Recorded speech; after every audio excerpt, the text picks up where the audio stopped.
السلام عليكم ورحمة الله وبركاته የአለቅ ምዕራፍ መግቢያ በመካ የወረደች ምዕራፍ ናት። ኢቅራእ በሚል ስያሜ ትታወቃለች። የሚከተሉትን አበይት ቁም ነገሮች ዳስሳለች። አንደኛ፣ የነቢያት መቋጫ በሆኑት ነቢይ ላይ መለኮታዊ ራእይ ወሕይ መውረድ የጀመረበት ክስተት። ሁለተኛ፣ የሰው ልጅ በገንዘብ ሰበብ ወሰንን ማለፉንና ከአላህ ትእዛዝ ማፈንገጡን። ሦስተኛ፣ የአቡ ጀህልን ታሪክ፣ ነቢዩን ሰለላሁ ዐለይሂ ወሰለም ሶላት እንዳይሰግዱ መከልከሉን። ምዕራፏ አላህ ለነቢዩ ሙሐመድ ሰለላሁ ዐለይሂ ወሰለም ይህን ተአምራዊ መጽሐፍ ቁርአን በማውረድ የዋለላቸውን ታላቅ ውለታ በማውሳት ትጀምራለች። አንብብ በዚያ ሁሉን በፈጠረው ጌታ ስም በማለት የሰው ልጅ በገንዘብ ሰበብ ወሰንን ለማለፍ ጥፋት ተዳርጓል። ከአላህ ትእዛዝ ያፈነገጠበት ክስተት ይስተዋላል። የአላህን ጸጋዎች መካድ ሳይሆን ተገቢውን ውለታ መመለስ፣ ከአላህ ትእዛዝ ማፈንገጥ ሳይሆን ለትእዛዙ ማደር ይገባው ነበር። መመለሻው ወደ አላህ ነውና። ይህ ምዕራፏ በቀጣይነት የዳሰሰችው ቁም ነገር ነው። የሰው ልጅ ወሰንን ያልፋል። የዚህ ምክንያቱ ራሱን የተብቃቃ ባለ ሀብት ሆኖ ማየቱ ነው።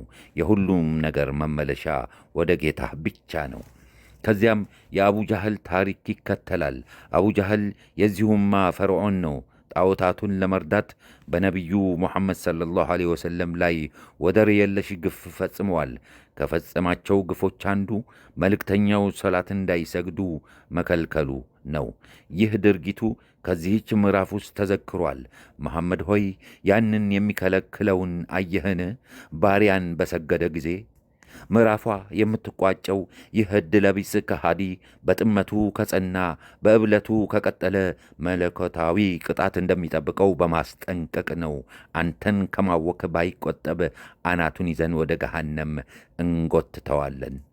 ምዕራፏ የተወጠነችው አንብብ፣ ተማር፣ እወቅ በሚል ቃል ሲሆን የተጠናቀቀችው በሰላት ነው። ዒባዳ፣ ዕውቀትና ተግባር ፈጽሞ መነጣጠል እንደሌለባቸው ለመጠቆም። ኢንሻአላህ ይሄ ትርጉሙን ቁርአኑን ከሰማችሁ በኋላ ትርጉሙን እንቀጥላለን።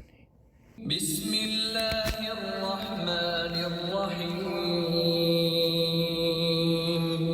ኢቅረእ ቢስሚ ረቢከ አለዚ ኸለቅ ኸለቀል ኢንሳነ ሚን ዐለቅ ኢቅረእ ወረቡከል አክረም الذي علم بالقلم علم الإنسان ما لم يعلم كلا إن الإنسان ليطغى أن رآه استغنى إن إلى ربك الرجعى أرأيت الذي ينهى عبدا إذا صلى أرأيت إن كان على الهدى أو أمر بالتقوى أرأيت إن كذب وتولى ألم يعلم بأن الله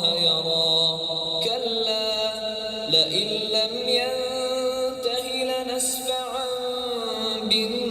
بالناصية ناصية كاذبة خاطئة فليدع ناديه سندع الزبانية كلا لا تطعه واسجد واقترب አሰላም አሌይኩም። የመጀመሪያ አምስቱን አንቀጾችን ተረጉማለን። አንብብ በዚያ ሁሉን ነገር በፈጠረው ጌታ ስም፣ ሰውን ከረጋ ደም በፈጠረው ጌታ ስም አንብብ። ጌታህ በጣም ቸር ነው። ያ በብዕር ያስተማረ የሰውን ልጅ ያላወቀውን እያሳወቀ። የሚጀምረው በአላህ ስም እጅግ በጣም ሩህሩህ በጣም አዛኝ በሆነው በሚል ነው። ይህ ክፍል የመጀመሪያዎቹን የቁርአን አናቅጽ እንደያዘ ምሁራን በአንድ ድምፅ ይስማማሉ። ከዚህ ክፍል ውስጥ የተካተቱት አናቅጽ ከአላህ ለዚህ ኡማ ሕዝብ የተላለፉ የመጀመሪያዎቹ መልእክቶች ናቸው። እነዚህ አምስቱ አንቀጾች ቁርአኑ ላይ የተነበቡት። አንብብ የመጀመሪያው ቁርአናዊ ትእዛዝ ነው። ሰውን ለንባብ ያነሳሳል፣ ለማወቅ ይገፋፋል። ይህ መለኮታዊ ቃል ኢስላም ለእውቀት የሰጠውን ከፍተኛ ትኩረት ያመለክታል። ሰውን ከረጋ ደም አለቅ መፍጠር አላህ እጅግ ከፍተኛ ችሎታ ያለው መሆኑን ብቻ ሳይሆን ለሰው ዘር የዋለውን ውለታና ቸርነቱንም ያመለክታል። የረጋውን ደም የማወቅ ኃይል ወዳለው ሰው መለወጥ ችሎታ ብቻ ሳይሆን ቸርነትም ነው። አንብብህ፣ ጌታህ በጣም ቸር ነው። ይህ አንቀጽ የእውቀትንና የብዕርን የላቀ ሚና ግልጽ ያደርግልናል። ብዕር በሰው ልጅ ታሪክ ውስጥ እጅግ ጠቃሚ የእውቀት መሣሪያ ናት። ይህ እውነታ ቁርአን በወረደበት ዘመን አሁን የምናውቀው ያህል ግልጽ አልነበረም። አላህ ግን የብዕርን የላቀ ሚና ያውቃል። እናም ለነቢዩ ሰለላሁ ዐለይሂ ወሰለም ባወረደው የመጀመሪያ ቃሉ በመጀመሪያ የቁርአን ምዕራፍ ላይ ይህንኑ ጠቁመዋል። አንቀጽ 6-7ን ይተረጎማል። አሁን በእውነቱ የሰው ልጅ ወሰንን ያልፋል። የዚህ ምክንያቱ ራሱን የተብቃቃ አድርጎ መገመቱ ነው። የሁሉም ነገር መመለሻ ወደ ጌታህ ብቻ ነው። ይህ በክፍል 2 ተጠቅሷል ቁርአን ላይ። አላህ የሰውን ልጅ ፈጥሯል፣ ዕውቀትን ለግሶታል። የሰው ልጅ ሊያውቀው፣ ሊታዘዘው፣ ውለታውን ሊመልስ ተገቢው ነበር። ግና የተከሰተው ተቃራኒው ነው። የሰው ልጅ ይህን የአላህን ውለታ ይዘነጋል፣ በአላህ ላይ ያምጻል፣ ከትእዛዙ ያፈነግጣል። ከሰው ልጅ የአፈጋጭነት ድርጊቶች አንዱ ለናሙና ያህል እዚህ ክፍል ውስጥ ተመልክቷል።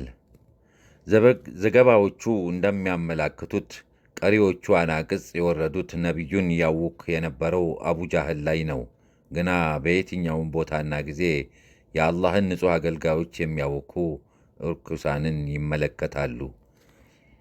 ከአንቀጽ 9 ጀምሮ ያሉት ትርጉሞች እንደሚከተሉት ናቸው። መሐመድ ሆይ ያንን የሚከለክለውን አየህን? ባሪያን በሰገደ ጊዜ የሚከለክለውን ጥፋቱን አለመገንዘቡ እጅግ ያስደንቃል። አንተ ዕድለቢስ ከሃዲ ሆይ ንገረኝ፣ ከሶላት የምትከለክለው ሰው በትክክለኛ ጎዳና ላይ ከሆነስ? ወይም አላህን በመፍራት ተቅዋ የሚያዝ ቢሆንስ የድርጊትህን አስከፊነት የበለጠ አያጎላውምን? መሐመድ ሆይ ንገረኝ፣ ይህ ከስግደት የከለከለ ሰው ቁርአንን በማስተባበልና ከእውነት በመሸሽ ከጥፋት ላይ ጥፋት ማከሉስ የበለጠ አያስደንቅምን? አላህ እያንዳንዷን ድርጊቱን የሚያይ መሆኑን አላወቀምን? ከአድራጎቱ ይታቀብ። አንተን ከማወክ ባይቆጠብ አናቱን ይዘን ወደ ገሃነም እንጎትተዋለን። ሐሰተኛና ስህተተኛ የሆነች አናቱን ግብረ አበሮቹን ይጥራ። እኛም ወደ እሳት የሚያስገቡትን ዘመኞቻችንን እንጠራለን። ከድርጊቱ ይታቀብ። ሙሐመድ ሆይ ይህን ከሃዲ አትታዘዘው። ስገድ፣ ወደ አላህ ተቃረብ። ኢብኑ አባስ እንዳሉት አቡ ጃህል በወቅቱ ግብረ አበሮችን ጠርቶ ቢሆን ኖሮ የገሃነም ዘበኞች ወዲያውኑ ይይዙት ነበር። አንድ ሰው ከአላህ ይበልጥ ቅርብ የሚሆነው ስጁድ ላይ እያለ እንደሆነ የአላህ መልእክተኛ ሰለላሁ ዐለይሂ ወሰለም ተናግረዋል። ወሰላሙ ዐለይኩም ወረሕመቱላሂ ወበረካቱሁ። ሼር በማድረግ ኮፒ ሊንክ እያደረጋችሁ የአጅሩ ተቋዳሽ እንድትሆኑ ጋብዛለሁ። ወሰላሙ ዐለይኩም ወረሕመቱላሂ ወበረካቱሁ።